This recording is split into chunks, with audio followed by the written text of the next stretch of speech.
bisa 8, jadi bukan hanya 4. Bukan hanya 4 ya itu. Betul. Itu kenapa bisa begitu? Karena misalkan dari modal 10 juta, kalau misalkan Heeh. produksi bagus, harganya bagus, bisa jadi 100 juta. Nah, modal Oke. kita keuntungannya otomatis kan 90 jutaan. Nah, kalau misalkan dikala rugi sama. Sama. Modal misalkan 2 kali 2 4, bisa jadi dari 10 juta bisa jadi min 5 juta. Wah. Karena misalkan gagal panen sama produksi. Produksi Gitu, sama itu dari harga kapan, juga. Kang? Berarti benar-benar Mm-mm. menggeluti dan udahlah, Mm-mm. saya nggak mau ke kota jadi pegawai tapi mau jadi petani. Dari kapan, Kang? Saya ngerintis dari 2010. 2010. Awalnya kan saya juga jurusan lulusan sampai SMK otomotif lah. Otomotif iya, ya. Tapi kenapa ke sayuran? Bukan Karena buka kan, bengkel tapi buka lahan iya, ya. basicnya orang tua sebagai petani. Petani. Iya, Oke. betul. Jadi saya meneruskan, terus bagaimana caranya kita supaya lebih berkembang. Dari mulai produksi sampai pemasaran. Jadi dari 2010 sampai 2024 sudah sekitar 14 tahun. Betul. Bagaimana perkembangannya, Kang, selama 14 tahun ini? Dari 2010 kita ngerintis saya kuliah dulu kerja di orang lain dulu, nyupir. Terus bawa barang ke pasar, terus belajar bertani. Nah, yang dulu awal mula ini tanaman tomat. Awalnya tomat ya. Tomat dulu, cuman dikasih lahan 1.400 meter sama orang tua tuh. Oke. Cuman kebetulan harga bagus di 8.000, kita perluas dari 2010 sampai 2016 kita pemasaran ke pasar induk Caringin. Nah, Bandung dulu ya. Bandung dulu. Baru 2016 kita mulailah ngerintis ke pasar lebih luas, ke Tanah Tinggi, ke Bogor sama Keramat Jati. Berarti sudah Cibitung. merambah Jabodetabek ya. Kang, awal dari tomat dan merambat ke berbagai komoditi lain. Kang Dede melihat dari semua komoditi ini, mana yang paling menguntungkan dan akhirnya terfokus atau memprioritaskan satu komoditi begitu? Nah, pas saya bawa sayuran, tomat, cabai ingkol dan lain-lainnya, melihat potensi ada labu siam yang di sebelah saya, sebelah lapak saya itu. Ya. Labu siam disebutnya baby, acar dan DN. Nah, lihat potensi dari daerah saya, Pasir Jambu Ciwidey juga kan ada yang nanam dan pemasarannya hanya Bandung dan Cikopo. Yang ke Tanah Tinggi langsung belum ada. Nah, ini potensi bagi saya. Nah, pas saya bawa ke sana, awalnya 2 kintal, 1 ton, harganya selisihnya sampai 2.000 dengan pasar yang ngirim ke Bandung sama ke Cikopo. Jauh bedanya. Bedanya. Nah, dari sinilah kita bikin mata rantai. Jadi saya bagian pemasaran, kita bikin BC atau pengepul kecil. Nah, pengepul kecil ini kita bikin di tiap titik yang belum ada. Contoh dari Topak Mengu, Gambung, Ciaul, dan sebagainya. Satu BC ini memegang petani, ada yang 30, ada yang 50 petani. BC ini kalau bahasa sederhananya pengepul kecil kali ya. Gitu. Saya penasaran. Kalau memang labu siam atau labu acar yang jadi prioritas, di mana lahannya, kan? Nah, prioritas daerah sini juga ada labu. Kebanyakan mayoritas di sini juga labu. Bisa kita lihat, Kang? Boleh. Kita pengen lihat di mana sih kebun labu dan seperti apa. Acar ini. Kita tahunya kan udah di piring aja. Iya, betul. Gimana, Kang, paling dekat sini?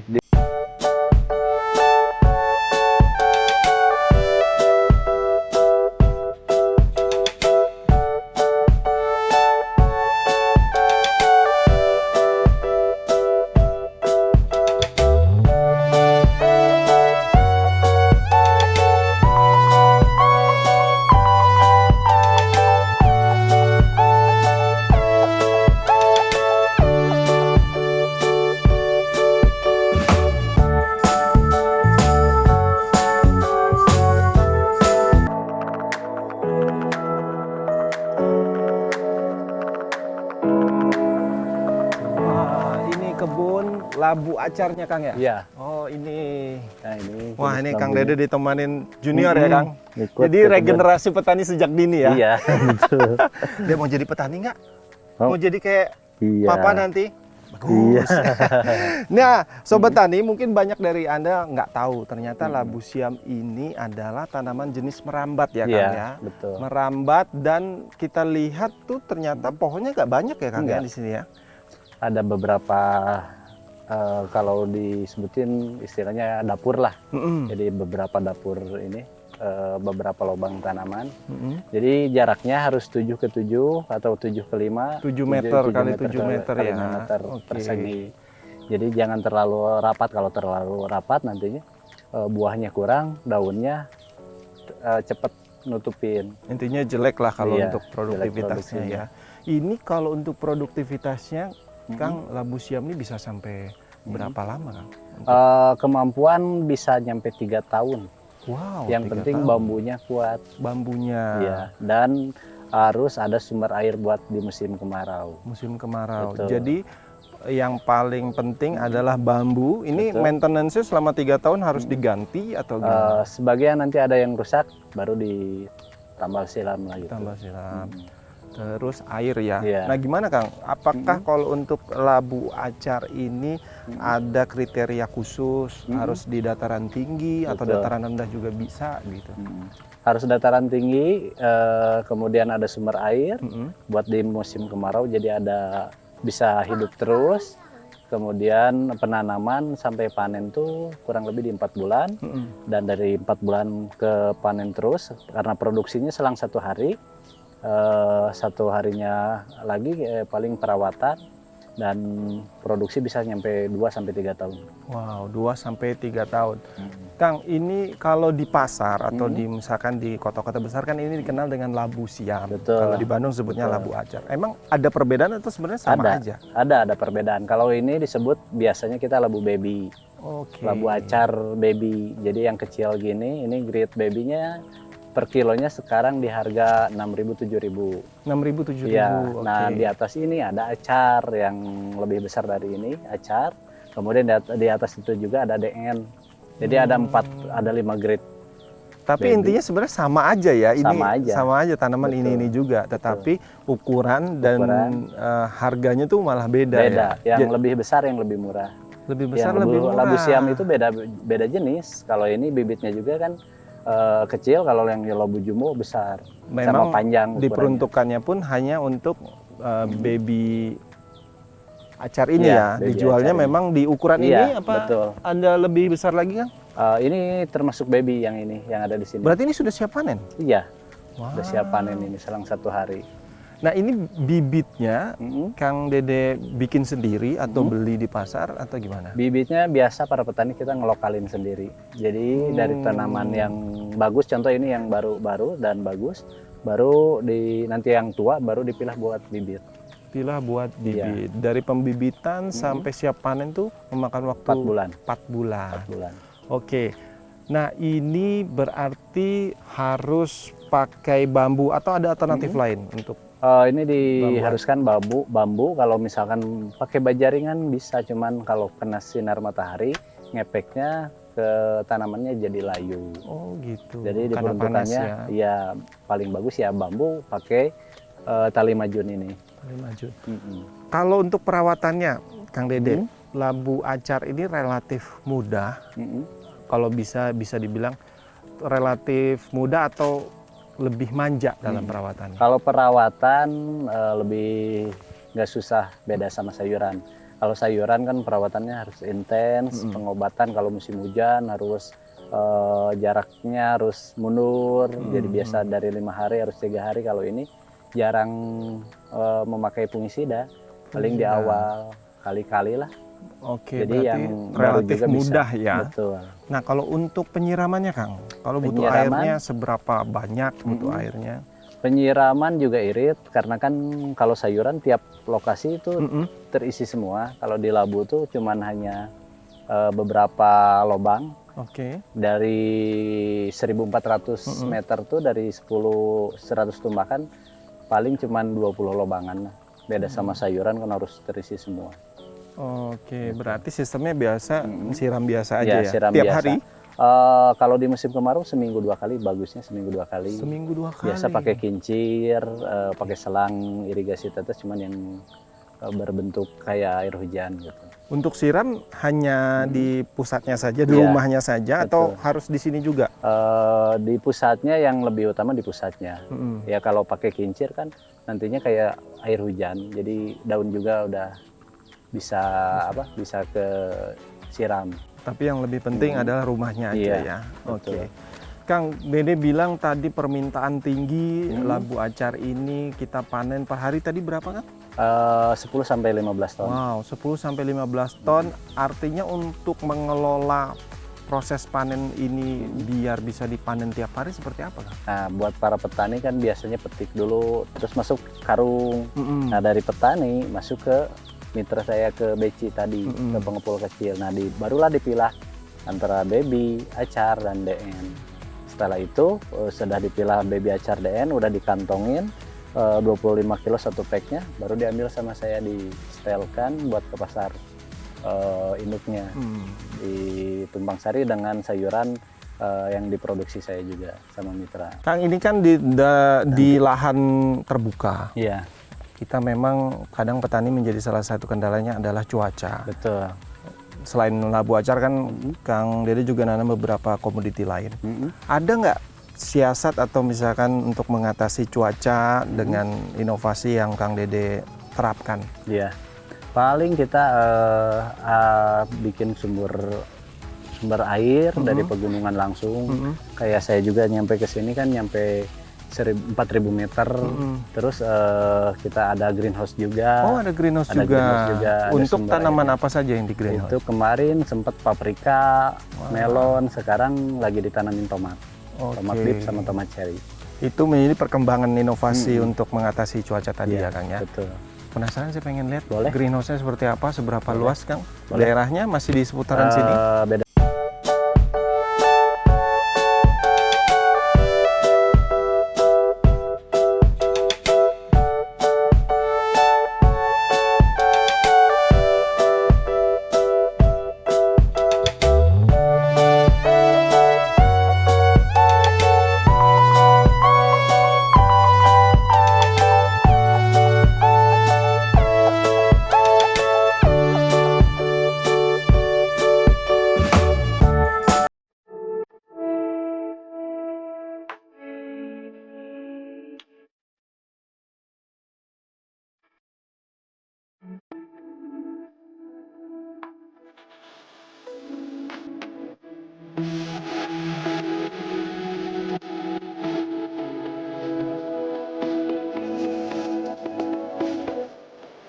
Nah, Sobat Tani, kita berada di greenhouse ya, Kang ya? Iya. Greenhouse untuk berapa luasan ini, Kang? Ini 2.300. 2.300. Bangunan GH sampai bawah. Nah, saya coba panen tadi, Kang ya, tomat seger dari greenhouse yang punya Kang Dede. Untuk greenhouse ini hanya untuk beberapa komoditi saja, dan apa alasannya, Kang? Dulu sebelumnya kita tanam cabai paprika. Oh, paprika juga. Ya, kemudian tomat sayur, terus sayuran hijau kayak brokoli, terus terakhir kemarin melon golden, dan sekarang tomat. Berubah-ubah? Berubah. Kenapa tuh, Kang? Untuk mengurangi hama. Karena kan kalau misalkan bekas paprika ditanamin paprika lagi, otomatis hamanya juga ngumpul di sana.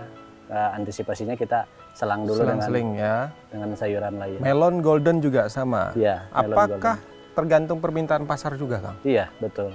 Tergantung, kita disesuaikan. Ini kebutuhan tomat bib kan buat ke pasar retail, dari supplier belum ada, kita produksi di sini. Oke, berarti keuntungan memasang greenhouse ini apa saja, Kang? Khususnya buat tanaman teman tadi seperti tomat golden, melon golden. Jadi yang tidak bisa ditanamin di luar greenhouse, jadi di lapangan, di sini bisa gitu. Kayak melon kan pasir jambu ketinggiannya 1.200, agak dingin. Kalau misalkan nggak pakai greenhouse nggak akan berbuah. Nah, sedangkan kita pakai greenhouse, cuaca suhunya jadi panas, jadi bisa berbuah. Termasuk paprika nggak bisa ya di luar ya. Tapi kalau tomat bisa ya. Tadi kita juga lihat tomat. Kang, kalau kita lihat ini kan sebenarnya Akang punya lahan sendiri, tapi juga katanya ada mitra-mitra petani yang tergabung. Itu betul. Berapa mitra petani yang tergabung, Kang? Kalau kita sistemnya dari saya ke beci dulu, dari beci ke para petani. Nah, mitra total keseluruhan kalau misalkan satu beci 30 petani, kalau 35 beci udah 1.000 lebih. Wow, 1.000 petani lebih. Betul. Mitranya. Sistem kemitraannya gimana, Kang? Untuk menjaga agar petani ini sama-sama kepercayaannya terjagalah. Kita juga untung begitu, petani juga untung. Kita keterbukaan bersama mitra, terus kita juga sistemnya ngambil keuntungan rata-rata Rp500 per kilo. Dikala harga standar, dikala turun kita diturunkan, ngambil keuntungannya, terus dikala naik kita ada ngambil lebih juga. Dan kita juga ada sistem kas tahunan, kita nyimpen kas Rp100 per kilo bila harga lebih unggul dari pasar lain. Nah, kas ini buat apa? Dari 2018 kita gathering sama tim. Oke. Terus sunatan massal, kurban buat para beci. Kemarin terakhir pembagian 1000 sembako. Kang, kalau produksi sendiri tentu kita quality controlnya bisa dijaga, bisa terjaga ngontrol langsung atau misalkan pegawai ngontrol langsung. Nah, kalau dari mitra petani kan gimana cara kontrolnya, Kang, untuk kualitas Nah, itu. agar bisa masuk pasar lokal maupun pasar retail? Nah, itu tadi apa yang kita lihat di lapangan tadi. Yang pertama di sayuran packing tadi kan disortir dulu, dibersihin. Itu buat khusus pasar retail, dan buat pasar lokal kan itu yang tadi di gudang kemasannya packingannya agak besar, misalkan pakai kantung 25 kilo, pakai kardus. Berarti kalau walaupun diterima dari petani tetap di Kang Dede disortir lagi ya? Iya, di tiap-tiap beci, dan saya juga ada tim sortiran. Tim sortirannya ya. Wah, ini menarik nih. Gudang, sortiran, kita bisa lihat ke sana, Kang. Tempat sortiran, gudang, kita pisahkan mana buat pasar lokal, mana pasar retail itu ya, Kang ya. Di mana lokasinya, Kang? Di rumah saya. Oke. Sobat Tani, kita akan menuju ke tempat packingan Reggae Farm milik Kang Dede. Ayo, Kang.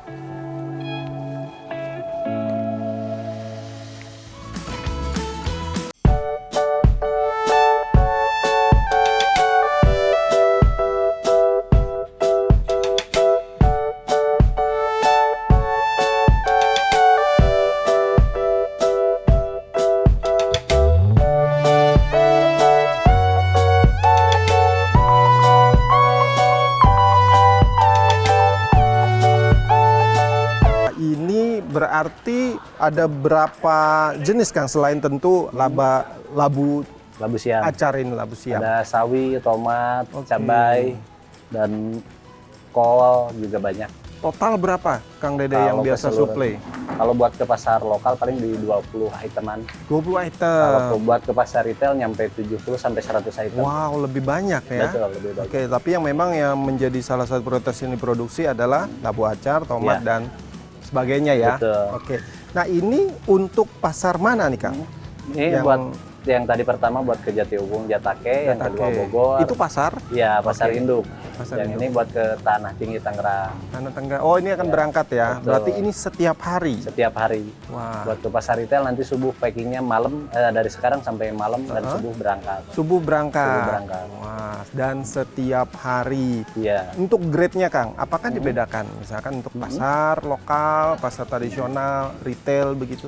Kalau grade kita dibedakan buat kedua, buat pasar lokal, contoh kita packingan ukuran besar. Kalau buat ke pasar retail kita packingan packaging kecil. Packaging kecil ya. Oke. Dan super full barangnya. Tadi ini untuk pasar lokal dan pasar retail dibedakan dari segi packagingnya. Boleh kita lihat, Kang, untuk Boleh. packaging Siap. sayuran.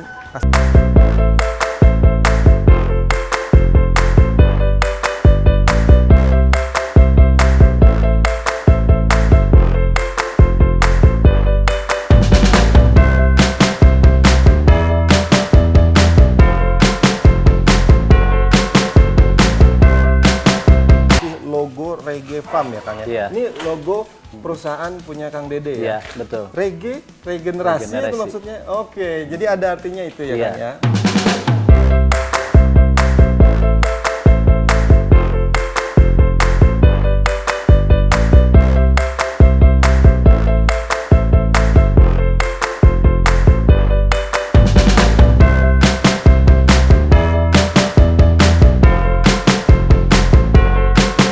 Karena pasar retail.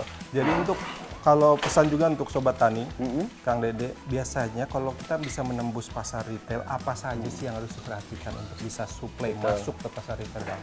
Buat masuk ke pasar retail yang terutamanya kita produksi barang, harus banyak item, terus pola ke petaninya, kita ngasih pola tanaman apa dulu. Setelah lengkap kita legalitas. Karena ini saya juga Reggae Farm ini udah haki juga, berikut udah PT juga gitu. Udah PT kami udah PT Reggae, Putra Reggae Berkah. Nah, disinilah persyaratan satu persyaratan buat menembus pasar retail.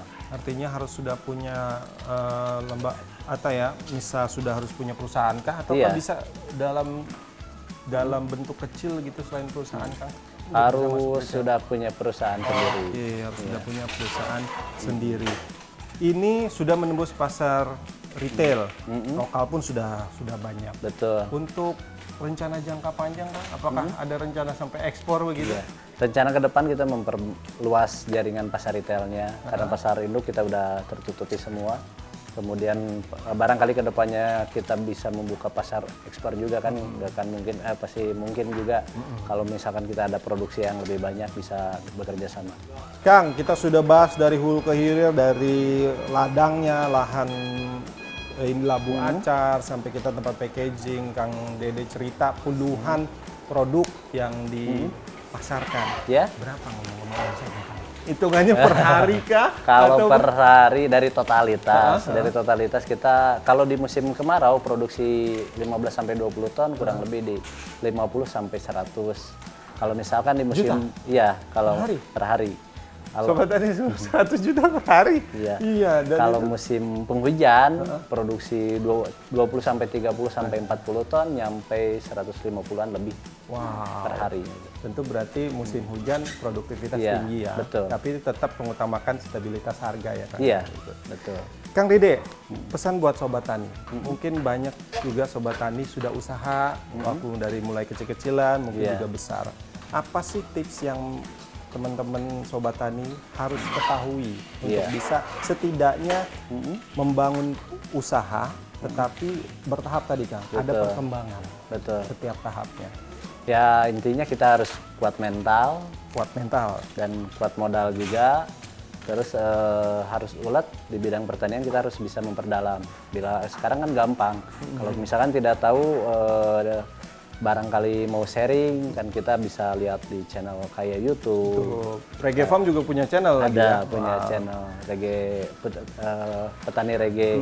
Terus kita lihat di IG, ada di TikTok. Jadi banyak sekarang tuh tidak susah lah mencari informasi. Kang Dede, terima kasih banyak nih Kang.